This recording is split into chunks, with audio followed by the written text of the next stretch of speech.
It's a privilege to be here with Maharshi Sri Shikshan Samstha, Cummins College of Engineering for Women. My name is Pranav Ambasilkar. I am a certified energy auditor and I have some experience with geothermal energy. So when this faculties from this college, they requested to take a topic on renewable energy, I thought geothermal energy is a new topic which very few people would know, and I would like to share my whatever knowledge that I have gained about geothermal energy with everyone. The first screen that you are seeing here is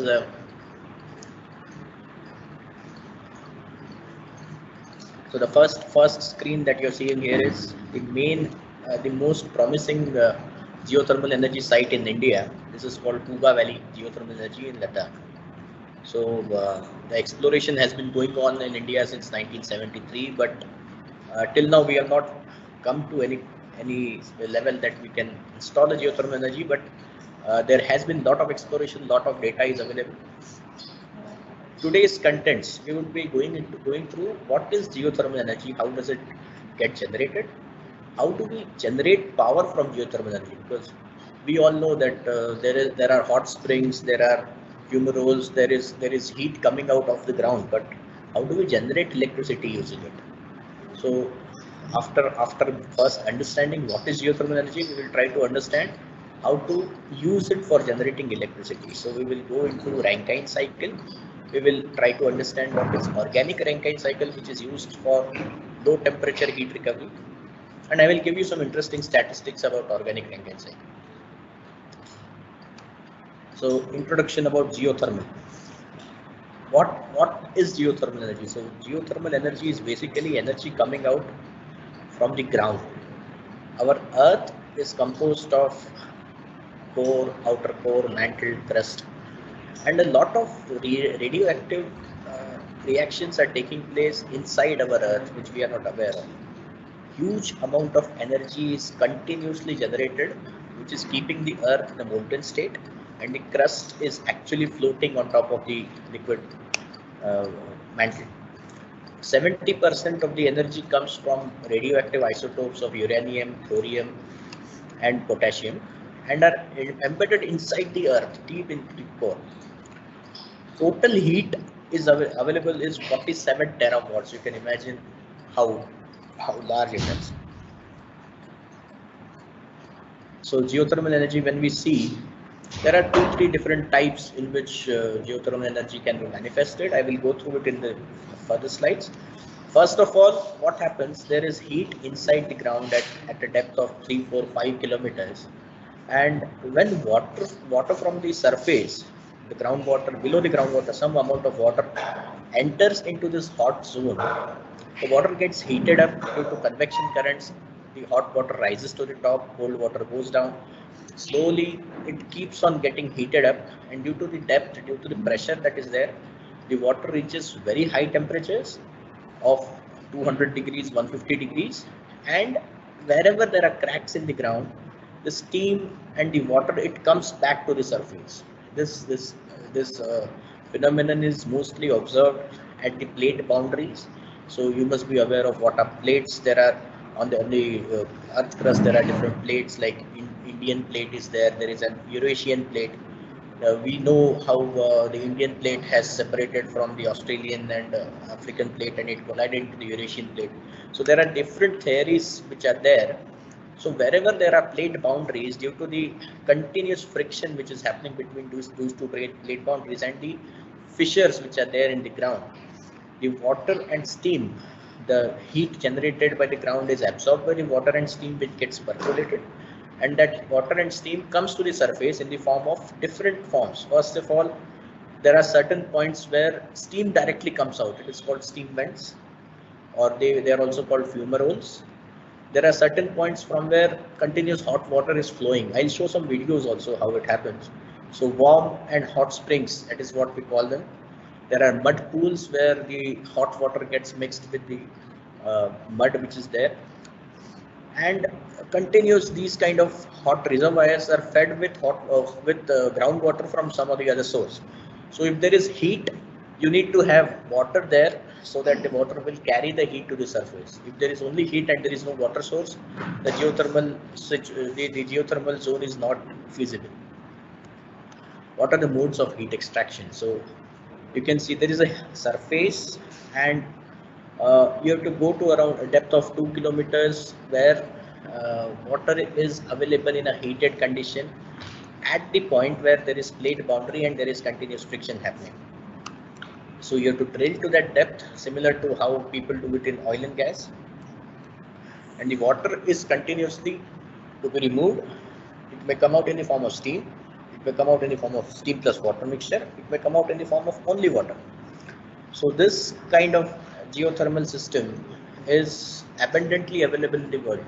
It is not there in India, but there are various installations all across the world. I will give some references also. There is a different new system, new geothermal energy system which is being generated. Research is going on, trials are going on, which is called engineered geothermal, or they also call it enhanced geothermal, EGS. In this, what they are doing is there is no water source available at the point of heat. And one more very important thing is, at any point in the earth, if you go below the ground, so for every 1 kilometer you may have a temperature rise of 40 to 50 degrees.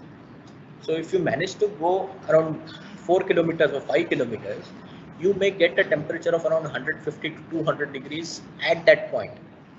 So the engineered geothermal, the concept says that you have to put in water deep into the ground at a depth of 5-6 kilometers, and you have to generate some artificial fissures, artificial cracks in the ground, so that this water which goes into the ground, it gets circulated throughout the area, and you get hot water which can be pumped and used for power generation. So how do you generate power from hot water? We will see how it happens. So if you see a geothermal site, for example, the first photograph that I showed, right, the Ladakh Kuga geothermal. So if you see this geothermal site's cross-section area, there is a source of water which is percolating into the ground. So at a depth of around 2 kilometers, where there is heat source available due to friction, the water gets heated and steam is formed. Since the pressure is very high, the temperatures here are around 220 to 250 degrees, and steam is formed. And wherever they get cracks, wherever the steam has an access to the ground through cracks, steam comes out in the form of fumarole. So fumarole is where steam comes out directly. Wherever steam and water mixture comes out, they are called geysers. Here what happens, it is an intermittent process, it is not a continuous thing. Water gets accumulated, and whenever steam plus water mixture, it reduces the pressure, there is a sort of bursting which happens, and the steam comes onto the ground, and there are like fountains taking place.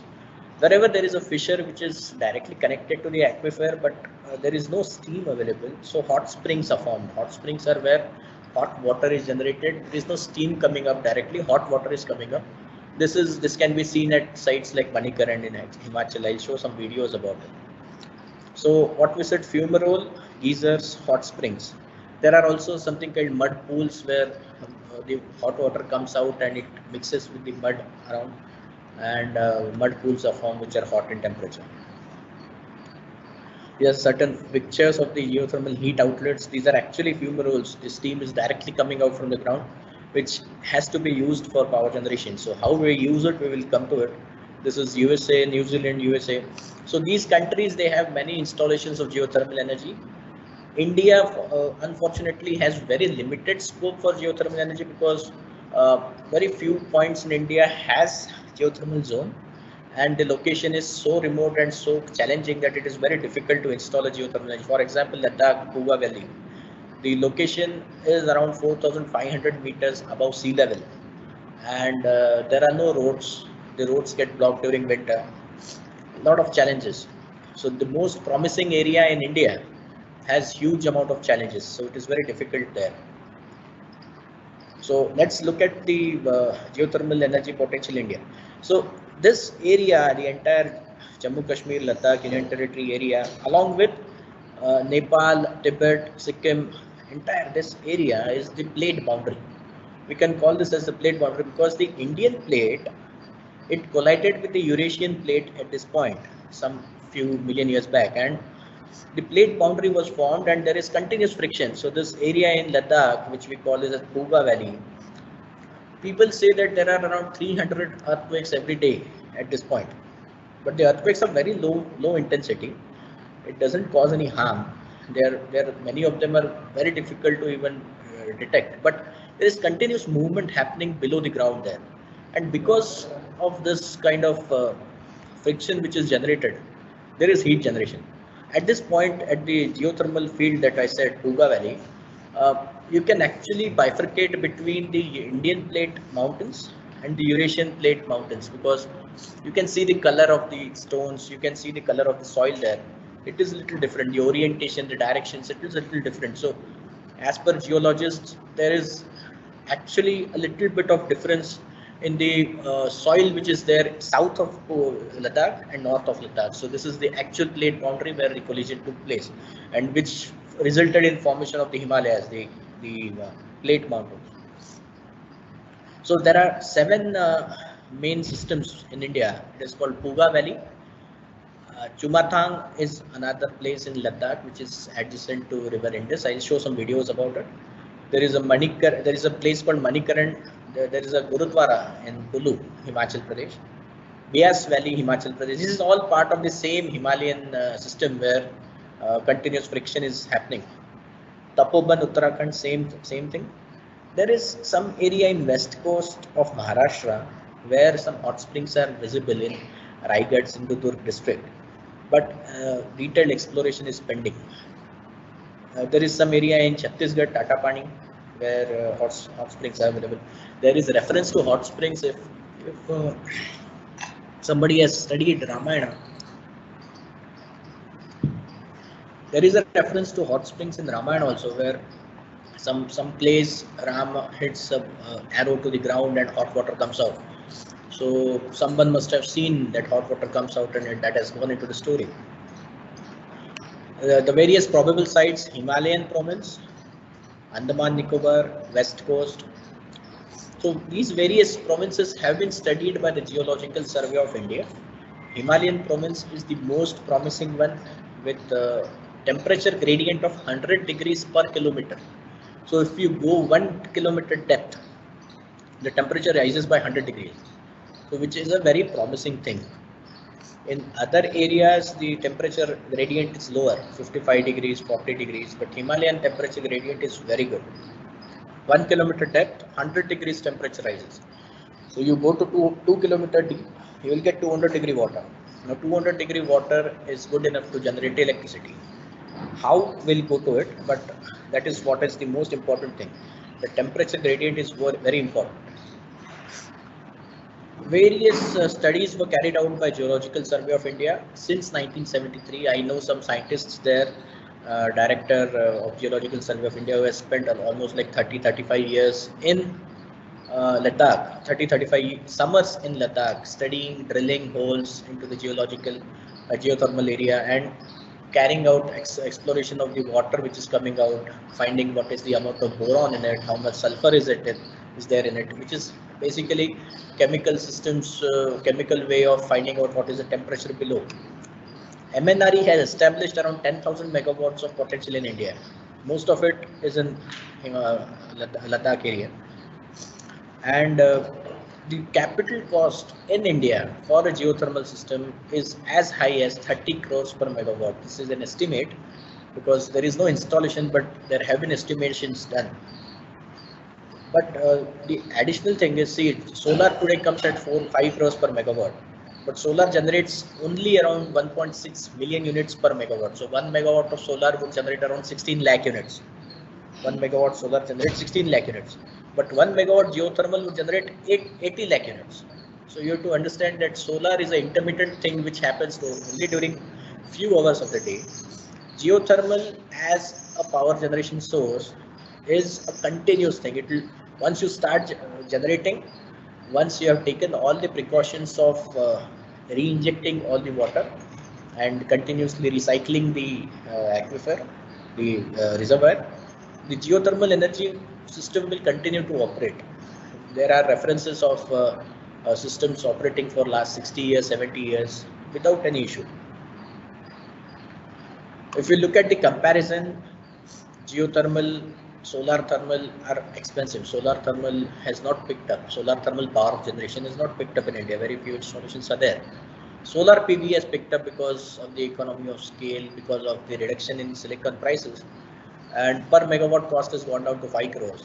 But the generation, if we compare the generation, we can call that geothermal can also be a feasible option in India if we look at it very seriously. There are some efforts going on after the Ladakh area was nominated as a union territory.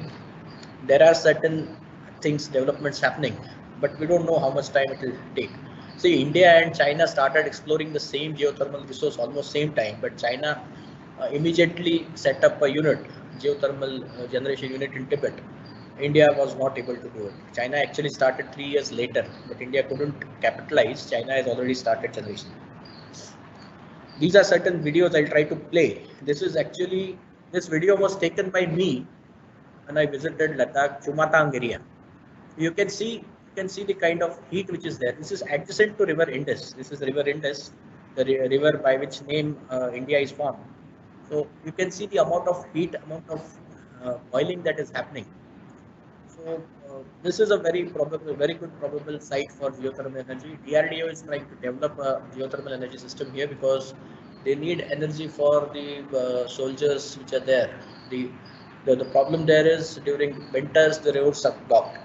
During winters the Indus River and all the dams get frozen. So hydropower generation becomes almost negligible. And power generation has to be done through diesel generators. Diesel has to be flown through aeroplanes. The cost of power goes as high as 25 rupees per unit. 25 rupees per unit, you can imagine. Solar comes at 2 rupees per unit now, 2.5 rupees. This comes at 25 rupees per unit. So they wanted to develop a geothermal system which could generate power at say 15, 16 rupees. But it has not become feasible till now. We just hope with the new declaration that Ladakh is a union territory, something may happen. This is another site. I'll show this video too. This is a hot spring. So you can see water is guzzling out. There is continuous boiling of the water happening. So this water is very hot. It is coming out of the ground. Now this is Puga Valley. This is another. We can call this as a geyser, but it is not like but continuous boiling is taking. And this is a very popular tourist spot in Himachal Pradesh called Manikaran Gurudwara. We visited it as a tourist, not as a geothermal engineer, but you can see what happens here. There is a hot spring. There are hot water springs available, and people. Why is this video not playing? People, they put rice and chana in small packets. They put it into the hot water, and it gets cooked. So this hot water is at around 80 degrees. It's not working. It's okay. So this is a very good, very nice place. You can, whenever you go to Kullu Manali, you should plan a visit to this Gurudwara. They cook a lot of things in this. They actually cook the langar food in this hot water spring. So it's very interesting. So we saw that there is heat available from the ground. Hot water is available. We want to use it. We want to generate it into electricity because that's how we will be using it for the scale. How do we do it? So what is Rankine cycle? I think everybody would be knowing that Rankine cycle is a thermodynamic cycle which converts heat into mechanical work, which is basically to run the generator, which will generate electricity. In power plants, we have water plus steam. Water goes into the boiler, it gets vaporized, high pressure steam is generated, which goes into a turbine. Turbine is connected to a generator. Generator gets mechanical energy from the turbine, and generator converts it into electric. Now the steam which comes out is condensed in the condenser and it goes back. So this is a closed loop. This is what happens in a steam based Rankine cycle. Now what happens, many of these geothermal sites, they have steam directly available. So they can use steam directly at this point, at point 3. That will go into the turbine, it will be condensed, and after condensation this will be put back into the ground through a reinjection well. So production well will take the water, the steam from the ground. It will feed to the turbine directly, and that steam after condensation will be put back into the ground. Now, what is organic Rankine cycle? If you have lower temperatures of heat available, steam Rankine cycle is not feasible technically as well as commercially. The cost goes very high, and many times it is not technically feasible to use a steam Rankine cycle. So instead of steam, we put an organic fluid into it. Organic fluid is like a refrigerant. We all know what is there in our air conditioners, in our refrigeration systems. So these kind of organic fluids can be used for heat recovery. What happens, the heat available is used to vaporize the organic fluid. The organic fluid vaporizes at 30 degrees. Water vaporizes at 100 degrees at atmospheric pressure. Organic fluid vaporizes at 30 degrees at high pressure. So you get high pressure vapor, organic vapor at 100 degrees. You can generate some very good high pressure organic vapor which can run a turbine, or it can run a steam expander. So this is the reverse of a refrigeration cycle. We all know refrigeration cycle. This is the reverse of it. So organic Rankine cycle is a very common thing which is used in geothermal. So we'll just go through how it happens. Power generation from geothermal. So geothermal power potential is global, is very high. Total operating capacity is 13,000 megawatts is already operating, and USA has more than 4,000 megawatts. In future, many new units are coming up. Very attractive sites are Kenya, Iceland, Italy, France, New Zealand. So it is there worldwide, everywhere. You can see this diagram. I don't know if it is visible. The red line depicts the plate boundaries. So wherever there are plate boundaries, there is potential for geothermal. So all these plate boundaries have been exploited by all these countries. There we can see a small plate boundary at this point, but this is yet to be explored. Kenya has a lot of geothermal. Iceland has tremendous amount of geothermal. New Zealand, Philippines, they have many sites.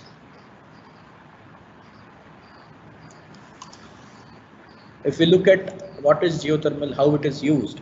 So dry steam based geothermal power generation is almost 25%. So 1 in every 4 unit has dry steam based power generation, which is dry steam means you're getting steam directly from the ground and you're putting it into the turbine.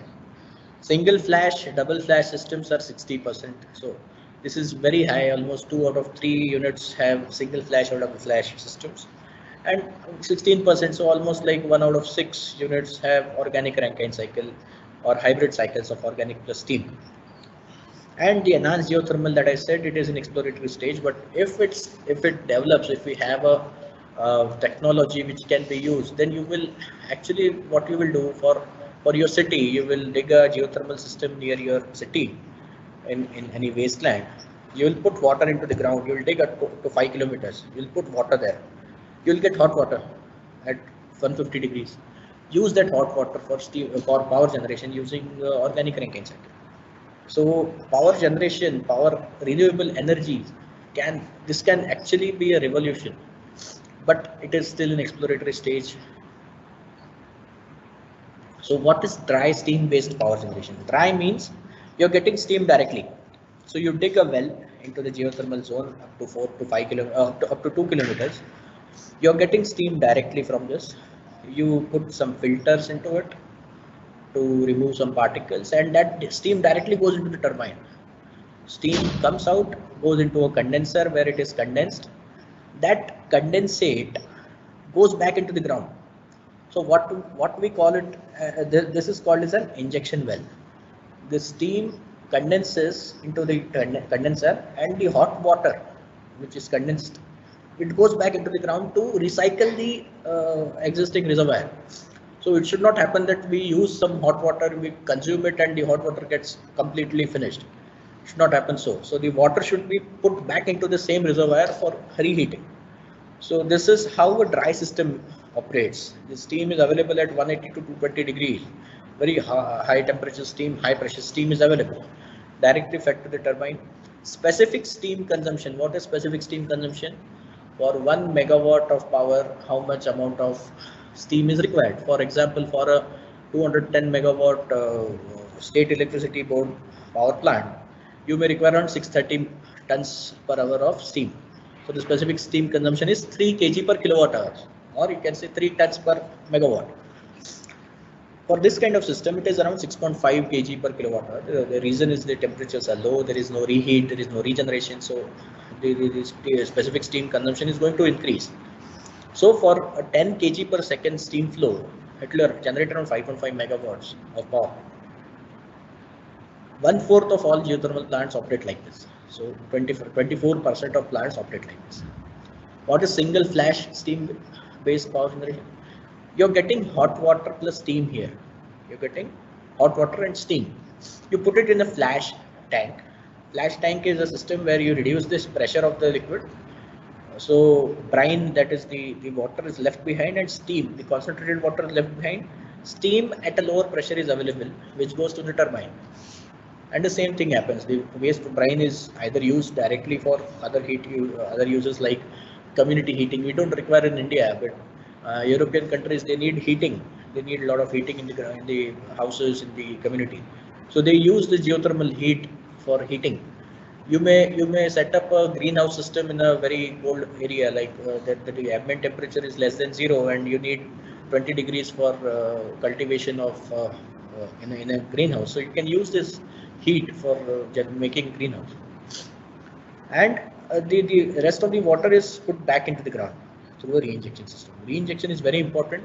The site of production well and the site of injection well is very, very important, because if these are not properly done, the amount of study that is gone into this, the geothermal system may very quickly finish. Multi-stage systems where steam plus water comes into the first flasher, you get some high pressure steam.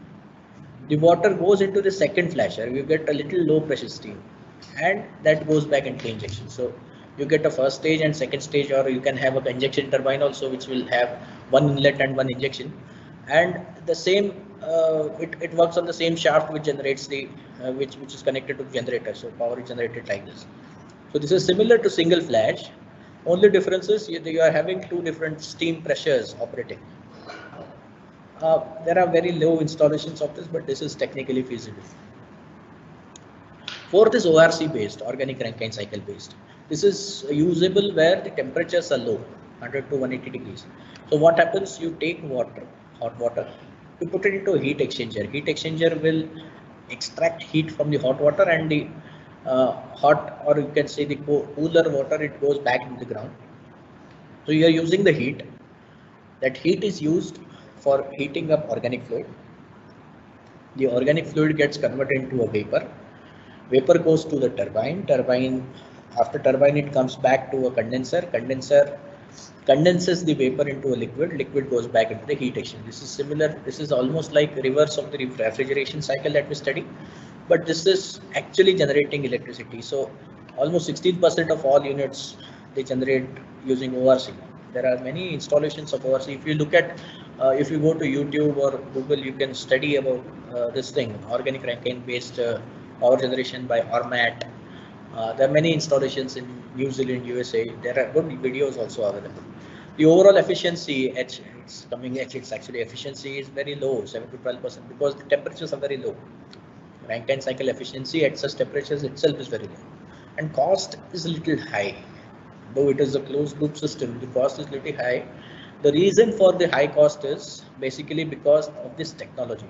ORC technology is a very tightly held technology. Very few companies, they have patents on this. See, India has just 1 or 2 installations which are also very like demo installations, but there are patents in India filed by this foreign companies, so that no new people can enter into this field. So organic Rankine cycle as such is technically better than steam Rankine cycle, but the cost is very high because of the technology. There can be a hybrid of organic Rankine as well as steam Rankine. So you take water, you put it into a flash vessel, you take the steam, put it into a steam turbine, and the same system happens. So this is steam cycle, and the rest of the water can go into a organic Rankine cycle heat exchanger, which will generate organic fluid. So you can have two different completely different systems for maximum exploitation, maximum heat recovery from the system. Overall efficiency of this system would be higher than independent. There is a different system, different power generation cycle also called as Kalina cycle, which is similar to Rankine. Only thing is that the uh, fluid used, the process fluid, operating fluid used is water plus ammonia mixture. So what happens? You mix ammonia and water in whatever proportions. You take water and you heat it at one kg pressure or 1 atmospheric pressure. The boiling point or the saturation point is 100 degrees. Saturation temperature is 100 degrees. Now you mix some 20% ammonia in it. So the same temperature, same water with 20% ammonia will boil at a lower temperature, say 80 degrees. So this is the principle that they are using. When you have low temperature available for heat recovery, you put some ammonia into the water so that mixture of water plus ammonia can work as a working fluid, and it can vaporize at lower temperatures at high pressure. So very few installations are there, but exploration is going on. Now this is enhanced geothermal or engineered geothermal as they call it. There are videos available about this also. This is a concept wherein you can extract heat by creating a subsurface fracture system, which means below the ground you generate a fracture system. You go 5 kilometers below the ground, dig there, and you do some explosions, some kind of system, so that a reservoir is formed. You put water in that 5 kilometer deep, a reservoir is formed. This reservoir, what happens? It takes heat from the ambient area. So 5 kilometer deep, you will get 150, 120, 160, 180 degrees temperature. So from 120 to 180, you can get in that range. So if you get 150 degree temperature at a depth of 5 kilometers, you're continuously going to get 150 degree hot water available at your surface for power generation. You can use ORC, you can use Kalina cycle to generate power using this. So this kind of technology is under exploration. There were certain issues regarding it. What happened that during the drilling up to 5 kilometers, during formation of those fissures or fracture system, there were certain small seismic observations seen nearby. So there were certain issues. So many people, they don't actually know that this will work or not. But if this works, this is going to be a revolution in renewable energy. So we'll go into the technicals. So you all know how a steam Rankine cycle based systems TS diagram looks like. So this is a TS diagram of an organic Rankine cycle based. The fluid used here is organic Rankine. So normally for steam Rankine, if you see the chart is something like this. This line has a slope like this, but in steam Rankine and in organic Rankine, the slope is negative. So the feed pump it's like the boiler feed pump that we have for a steam Rankine system. It adds some amount of energy into the system. Next is the recuperator. I'll come to recuperator what it is later. Preheater is one system in the heat exchanger which gives the sensible heat. So after the preheater, the liquid, the organic liquid is at a saturation point. After saturation, the evaporator is the portion in which the organic liquid gets converted into organic vapor. So evaporator is the section where all the latent heat is added. So from preheater, you get saturated liquid. After evaporator, you get saturated vapor. Saturated vapor goes into the turbine to do work. And see, the funny part here is in the steam cycle, when the steam goes into the turbine to do work, when it comes out of the turbine, it enters into wet zone. So it is a wet steam. It is not even saturated. It is not even superheated. It is wet steam, and you need to have control on the amount of wetness in it. But in organic Rankine cycle, what happens when you put the steam, when you put the vapor into a turbine, the exhaust of the turbine is superheated. It is not wet. It is not saturated. It is superheated because of this negative slope. So when you have superheated vapor coming out of the turbine, that heat has to be used so that it goes into the condenser for heat rejection, and that heat has to be used for recovery. So the liquid, the condensed saturated liquid, when it goes into the preheater or into the heat exchanger, it goes through a recuperator or regenerator that we call. So recuperator is actually working as a heat recovery system after the turbine exhaust, which is very different. In steam turbine, you don't see this.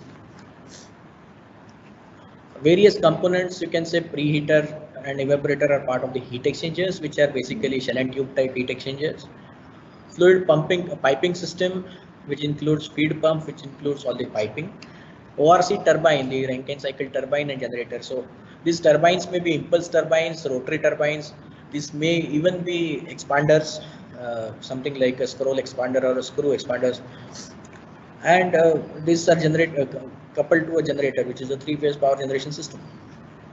There are recuperators and regenerators available to extract heat that I just explained. And condenser, it can be a air cooled or a water cooled condenser, which is actually there required for condensing the saturated vapor into saturated liquid. Various working fluids are used for organic Rankine. So for geothermal ORC, we normally many times it is seen HFC or R134A is used. For different kind of heat recovery systems, for example, waste heat recovery from a industrial unit which is having heat of 200 degrees, you may use toluene or pentane. There is a unit in India which is called Ultratech Tadipatri unit in Andhra Pradesh. Now that unit has a 4 megawatt power generation system using ORC. It is a waste heat recovery system, so that uses pentane. If we'll have a cost breakup of a power generation system from geothermal, so most of the cost, it goes into drilling and ORC system. The reason is ORC is very expensive today. In India, the heat available is low grade, it is not very high grade, so there is no fume roll, there is no direct steam available. So you have to first of all spend a lot of money on drilling, which is actually after a lot of exploration. So you have to first of all drill 2 kilometers, extract the hot water of the steam. The exploration has to be done for the most probable site from where you can get the best quality steam, best quality water available. And then you have to drill up to 2 kilometers at such remote places like Ladakh. So it is very difficult. ORC systems is very expensive. Civil work is very expensive. And all this other components, steam turbine, piping, electrical systems, other mechanical systems, cooling water, control instrumentation, all these things consume some amount of money. But this is actually a breakup of a estimate that we had prepared when I was working at one company. We were exploring setting up a small unit in Ladakh, but it didn't capitalize. So this is actually a breakup of the cost which we saw there. Certain advantages of organic Rankine over steam Rankine. So we studied what is organic Rankine. So organic Rankine is inherently more reliable because it is a closed loop system. It operates at lower pressures. There is no vacuum. There is no erosion of the turbine blades because there is no condensation inside the turbine. In steam cycle, what happens? The last portion of this turbine, the last stages, they normally face some amount of wetness. There is a dryness fraction of 95%. 90%. So we can say that 10% amount of water gets condensed inside the turbine itself. So this can add to a lot of corrosion of the blades. But in organic Rankine cycle, this vapor coming out of the turbine is actually superheated. It is not saturated. It is not even wet. It is superheated. So there is no erosion of this turbine blades. Operation maintenance of organic Rankine is very cheap because they are completely closed loop. It is something similar to a refrigeration system or a air conditioning system that you use. So you know that you don't have to refill gas. There is requirement of gas refill sometimes, but it doesn't happen every 6 months or every 3 months that the way we have to do in steam based. We have to do a lot of maintenance steam based, and these are all closed loop systems. Design also is smaller because organic Rankine is thicker. It has higher viscosity, it has higher density, and it operates at lower pressures than steam Rankine. So there are different things which are happening. So the piping is smaller. There is zero water consumption system can be developed if we have an air-cooled condenser, and the design is very rugged and compact. Now I will just go through some very interesting things. Say, for example, there is the heat is available at 118 degrees. I'm just taking one example. 180 degrees temperature heat is available. Now, if we have a Rankine cycle, we can generate steam at 18 bar, organic Rankine cycle. But if we have a steam Rankine cycle, the pressure will be 1.8 bar, which is very low because you cannot have condenser pressure less than 0.1. So the difference will be very low. So you can understand at 1.86 bar, the latent heat required is very high, and the amount of work done would be very low. Whereas here the latent heat required is low and amount of work will be very high. Second, latent heat. It is only 115 kilojoules, whereas for steam based, it would be 2000 kilojoules. So you can imagine the amount of heat that would be required, the amount of heat transfer area that would be required for the evaporator system. Third, there is a negative slope in R245A FA, which is a refrigerant. So steam or the vapors coming out from the ORC turbine, it would go into a superheated system. It would never go into wet. Whereas the vapors coming out from the steam turbine, it would be into wet system. So there would be some amount of condensation. And fourth is the rejection temperature. Say if we have cold water available at say 30 degrees, 5-degree approach. So 35 degrees is the rejection temperature, for example. I'm just taking a case. So 35 degree you can get 0.1 bar. Here it will be at 2.25. So you don't have to go into vacuum system. 0.1 bar is vacuum. So when you go into vacuum, you have to have additional ejectors and you have to take very high amount of precautions. But when you have 2.25 bar, you don't have to go into a vacuum. You don't need a vacuum pump. And add to it, the density of vapor at 118 degrees is 111 kg per meter cube.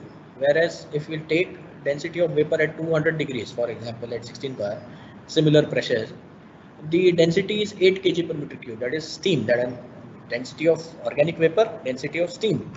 So you can see the amount of difference in the density. So you can imagine the amount of difference in the pipe size, because if you have a denser vapor, the pipe size will be low. Certain disadvantages are there are concerns about flammability of the fluid, the concerns about toxicity of the fluid. The cost of equipment is very high currently because we don't have many research companies in India. We don't have too many installations in India, and all these technologies are guarded by these companies from Italy and Europe and USA. So the cost is very high. If we have to install ORC system in India, it is actually not feasible right now because of lack of technology. So I urge all the researchers, all the students, all the institutes, technical institutes, to do some research into this field and develop a system for organic Rankine. It can be actually applicable to any industry.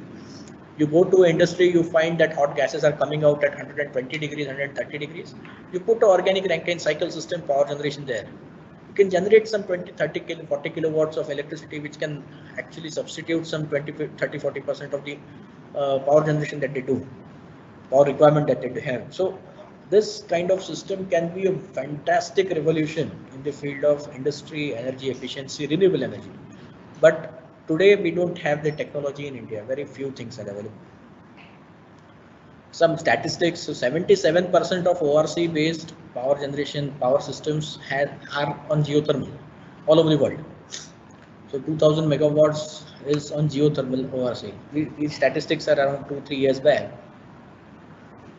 If we look at ORC, almost like maximum is in USA. So out of 2800, 800 megawatts is in USA, and out of that 700 megawatts is in geothermal. So you can see amount of installations that they have in USA and how much amount of work we have to do. These are the different suppliers. Ormat Technology is the world leader, Turboden, Exergy. So you can see USA, Italy, USA, Germany. So all these companies, if you look at Indian website for Indian patents and intellectual properties, you can see that these companies, Exergy and all, they have filed patents in India also. So if you want to develop a technology in India, it is difficult because they already have patents. We have to think out of the box, how we can do something about it. These are few installations of ORC. I'm just trying to explain because ORC is a very promising thing for geothermal, and it is one of the most promising thing for power generation for geothermal. So ORC systems, there are 3 installations. 2 of them are demo installations. One is at Thermax Limited, one is at IISc. Ultratech system, Ultratech Cement Tadipatri that I said, it has a 4 megawatt ORC system on a 2.3 MTPA cement plant. This is using clinker cooler hot air, which is after the ESP, which is very clean air. So we are using it for generating power generation for ORC. It was installed by the same Orman Technologies, the company that we set as the world leader of ORC. Yeah, thank you. So this is the end of my presentation. I hope you understood certain concepts out of it. I hope you liked it, and I would love to answer any questions if you have.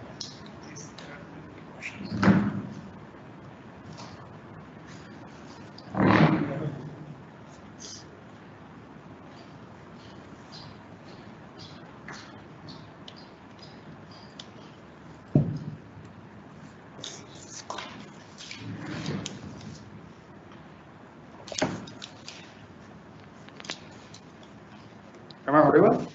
Yes, sir.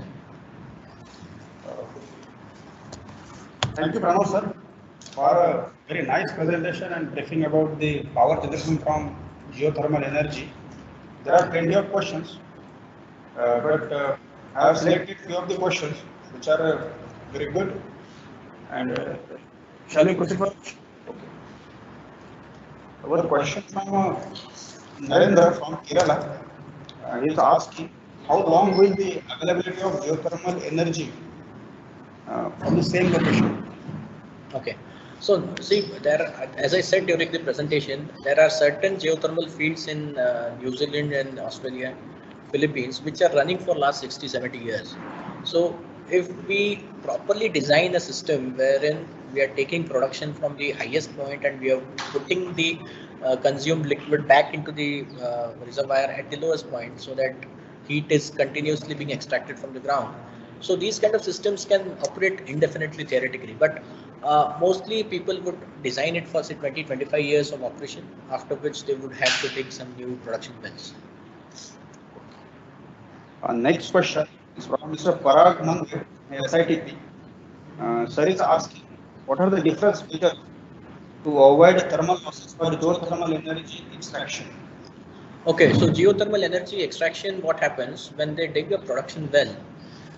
They have a cap at the top of the production well. So the steam plus water mixture which comes out, it is actually stopped by a cap, because if you don't stop it, it is at high pressure temperature, it can actually make an explosion. So caps are there, and the entire lines are normally insulated to reduce all the thermal heat losses.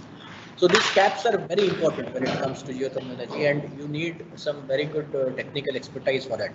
For example, when I was trying to work with when I was working with one company and we were trying to install a geothermal energy in Ladakh, Jammu Kashmir, that time we had tied up with a company from Iceland who would be doing who were supposed to do the extraction, the research, everything. So they were supposed to give us hot water at one point. So all the technology, all the technical expertise was with them, because we don't have many research resources in India who would do that. So steam plus water coming out of the ground, it should come at the surface. It has to be capped. It has to be sealed properly. Otherwise, it may end up into explosion and bursting of the systems. So after that liquid comes out, it is properly insulated and it goes into the system. So thermal losses are minimized. Okay. Mr. J. Thawamani is a faculty at Geothermal Energy. He is asking, and I have clubbed one question also. Mr. Sushant Satpudale from Nagpur. Both are asking, the mostly geothermal sites in plants in India are failed, and why, and what is the future of geothermal energy in India? See, sir, geothermal energy in India, as I said, the most promising site is located in Ladakh, in Uttarakhand, in Himachal Pradesh, where there are logistical challenges. You cannot take a drilling rig to a place which is 4,000 meters above, where there are no roads. There are challenges regarding travel during winters. So it is a challenge currently. That is why we have not been able to set up any geothermal energy plant in India right now. There have been lot of attempts by Geological Survey, by DRDO, by Jammu Kashmir government. Many attempts have been done, but they have not been able to do. I just hope that once now that Ladakh is now part of is a union territory and it is directly being governed by the government of India, central government of India. There are certain attempts which are currently going on in through ONGC. I read a news article recently that ONGC, along with some senior researchers who have worked on geothermal in Ladakh, they are now planning to have power generation system in Puga Valley and in Chumata for generation of power, because there is very little power available there. You have to depend on diesel. So that site is the most best potentially suitable site, but there are logistical issues. So ONGC is actually working on it. That is what I read in the newspaper recently, along with Dr. Ehsan Afzar, who is a pioneer of geothermal energy in India, who was the director of Geological Survey of India till now. So Dr. Ehsan Afzar, along with ONGC, they are trying to set up a power generation system in Ladakh, and I just hope that once that is done, we would have some more units in Ladakh, Jammu Kashmir, Uttarakhand, Sikkim, even in Andaman Nicobar there is potential, and there is potential even in Maharashtra, this Western Maharashtra region. Some 5-6 years ago, if we go back 5-6 years ago, some allotments were done to Tata Power and to Thermax for exploration of geothermal fields in Maharashtra. One of them was in Western Maharashtra, one of them was in Central Maharashtra, but nothing happened later on. So we need some focus from MNRE. See, for some 3-4 years back, if you saw MNRE website, there was a page dedicated to geothermal, but today there is no page dedicated to geothermal in MNRE website also. So we need some focused approach from MNRE for development of geothermal. But I'm not very pessimistic. I just hope that ONGC will be able to do, because they have a lot of experience of drilling. Because oil rigs drilling is similar to what we do in geothermal also. So I just hope that will do something.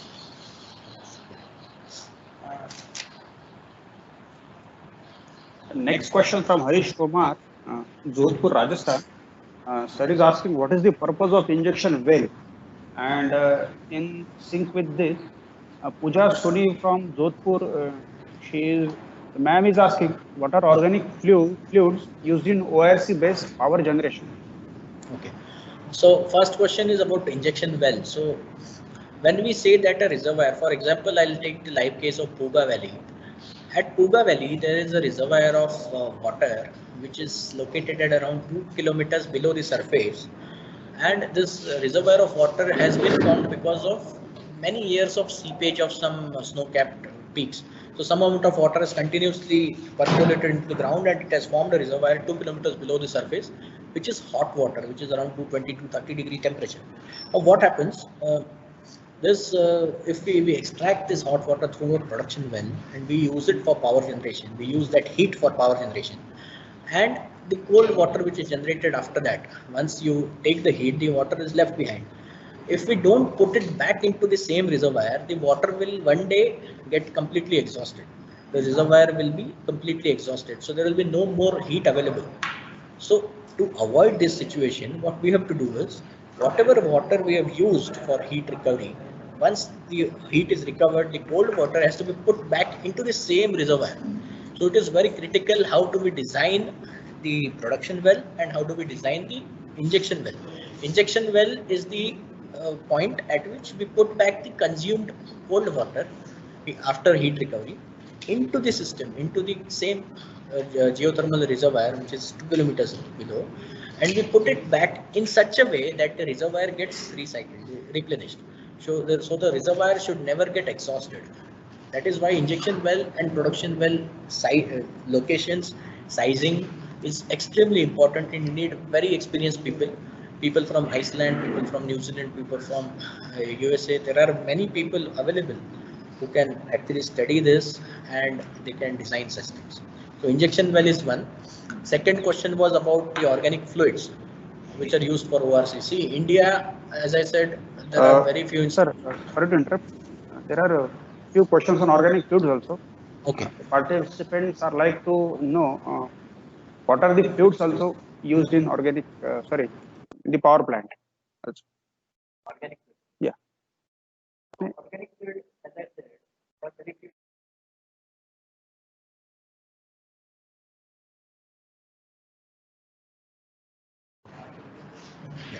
So as I said, organic fluid installations in India, there are only 3 installations, out of which one is a commercial installation, 2 are demo installations. But if we look at the presentation that I gave, so there are various fluids which are used, something like R134A, R245A FA, pentane, toluene. These are different fluids which are used.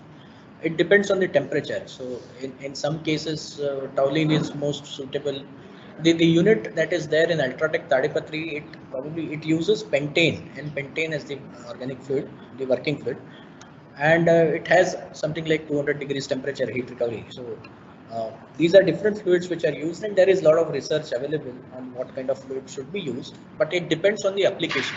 If it is very low temperature, for example, I can tell you, I had met one person from France. They are waste heat recovery system manufacturers who manufacture organic Rankine cycle based waste heat recovery for 85 to 90 degree heat, which you can understand very low grade heat. 90-degree heat is very low temperature heat, but they have a solution to recover that heat and generate electricity. So the fluid that they use is different. For 200 degree, they use pentane, which is there in Ultratech Tadipatri. So if someone can get permission, you can actually visit that unit. You can see what kind of system is used there. In Ultratech Tadipatri, they have used there are 3 cycles, like from the hot gases which are available in the cement plant. They are first heating some oil using oil heaters, thermic fluid. That thermic fluid is in the second cycle used to heat the organic fluid. So first is hot air, then hot oil, then organic fluid. So there are 3 different cycles. The organic fluid used is pentane. The hot oil used is mostly therminol or some thermic fluid which is normally used in thermic heaters, thermic fluid heaters, and hot gas is continuously used. So for geothermal also, R245 or R134 is mostly suitable. Sir, how do you compare? Because most of the participants, they are asking about is in comparison with the solar thermal power plant. How do you compare the geothermal plant in terms of cost, maintenance, and the installation cost? Solar thermal is what you are trying to ask. So solar thermal is a very is a technology which is not picked up in India. We see solar PV is there, which is photovoltaic, which is an electronic system. Basically, it converts photons into electricity, which is most widely applied and most widely installed. Solar thermal is a technology which was initially which was thought to be a very promising one, but it didn't pick up. Solar thermal cost is very high because basically what happens in solar thermal is you use parabolic trough, and using this direct radiations you would generate steam or hot fluid or hot water in a parabolic trough. Now if there is a shadow, say there are clouds, solar PV will continue to generate some amount of electricity, but solar thermal would stop its generation, or I would say the generation would go down drastically because you need direct radiation, you need direct sun rays. So direct radiation is what is required for solar, and the cost of installation for solar with storage may be close to around 20-25 crores per megawatt, whereas solar PV may be 5 crores and geothermal may be 30 crores. So if we compare solar thermal with geothermal, I would always say that geothermal is a better proposition because geothermal would generate more amount of electricity per megawatt of installation. See, solar thermal may generate around 18 to 20 lakh units per megawatt, whereas geothermal may generate around 80 lakh units, which is almost like 4 times more than the generation of solar thermal at a cost which is almost like 20%, 30% higher than solar thermal. So if we compare solar thermal and geothermal, then geothermal may be a better proposition because it generates continuous electricity. But then The issue is that we don't have prospective sites in India which are at that level that we can install it immediately. So we need to have a lot of explorations to be done, a lot of studies to be done. See, even in the Puga Valley site, the maximum depth that they have gone is around 250-300 meters. They have not gone to the depth of 1.52 kilometers, which is actually required for production. So 250-300 meters is the depth that they have gone, and they have studied the hot fluid coming up. It is very promising. The temperatures available are very good. But then you need to have commercial exploration, which Geological Survey of India has done for so many years. But we have not come to the conclusion that this is the point which can be used for production, this is the point which can be used for reinjection. I just hope ONGC and Dr. Ehsan Afzal would be doing it soon. So if we compare solar thermal, geothermal, that's what I said. Geothermal would generate higher at only 20%, 4 times higher electricity generated at only 20% higher cost. So geothermal would be a better proposition than solar thermal. But if we compare it with solar PV is widely available, easily available, the prices are going down. So solar PV is the clear winner. There are a few questions. I try to club the questions. Ashish Raut is asking about what is the impact of global warming on groundwater? One question. Second is from Pune, Lohgaon, Pune, how much water is required as a coolant per megawatt for a geothermal power plant? And brief us about, somebody is asking, brief us about injection flow rate and production flow rate in geothermal power. Okay. So you're saying first question is about impact of global warming on groundwater. So this is a little different thing that we are talking about. But if we look at one technology which is called as geothermal heat pumps or ground source heat pumps, which is a I would say proven technology which is used for as a heat source. Ground is used as a heat source as well as a heat sink. So I really don't think there is much of an impact of global warming on that. But I am not an expert in it, so I won't be able to answer too much. Next question is about the production cycle, production flow, right? Production well flow and injection well flow. How much water is required as a coolant per megawatt? Coolant. Water for coolant. So water for coolant is basically, see, in a system, in a power generation system for geothermal, water is required only in the condenser. So when you look at a condenser, you can even have a air cooled condenser. So the example, the unit that I said in Ultratech Tadipatri, which is a organic Rankine cycle based system on waste heat recovery in a cement plant, the system is completely water free. They don't require even one drop of water because all the coolers, all the condensers are air cooled. Similar system can be done for a geothermal also. So you take water from the ground, you put it into a turbine. The exhaust of the turbine can be completely condensed using air cooled condenser. So there would be requirement of zero water available. Zero water would be required for any kind of condensation. If we have a water cooled condenser, then we'll have to study what is the temperature available, what is the, normally we condense steam at 0.1, 0.2 bar. So 0.1 atmospheric absolute is this pressure at which we condense steam in the turbine. So 0.1 is 45 degrees. For 45 degree, you need some 40 degree water in the condenser. Condenser is connected to a cooling tower. So cooling tower has an approach of say 8 degrees. So delta T of 8 degrees. So 32 degree to 40 degree. And then how much amount of water. So we'll have to calculate it. It cannot be said that this is the amount of water that is required. But I can say that for cooling, for air cooled system, you can have completely zero water systems. And for water cooled, it will be similar to what we have in a power plant. So cooling tower would continuously have some drift losses, some losses which are there, some blowdown is there. That much amount of water will be required for regeneration, for refill. Rest, it is similar to a power plant. And the third thing was about flow rates. So flow rates that I said in the dry system, dry steam based power generation, 1 megawatt may require around 6.5 tons of steam from the ground. So when we are saying there is a direct steam based system where what we call as a fumarole, that steam is available from the ground directly. So 6.5 tons per hour of steam would generate 1 megawatt of electricity. and that steam would go into the turbine. It would be condensed in the condenser. The condensate would go back into the ground. So the production well would generate 6.5 megawatts, 6.5 tons per hour of steam, and same 6.5 tons per hour of water from that is the condensate would be re-injected back into the ground. So there are two things. The production well will have to handle very high pressure, very high temperature steam, which will be dug from around 2 kilometers depth, and that will need a proper capping, proper precautions to be taken. And the injection well, which is actually putting water back into the reservoir, it would not be 2 kilometer deep. It may be around 500, 600 meters deep, because you need to give that water some amount of time so that it goes back into the reservoir and it absorbs heat. So if you put it back into the reservoir directly, the reservoir temperature may go down. So you need to put it properly so that the water, by the time it reaches the reservoir, it again gets heated up.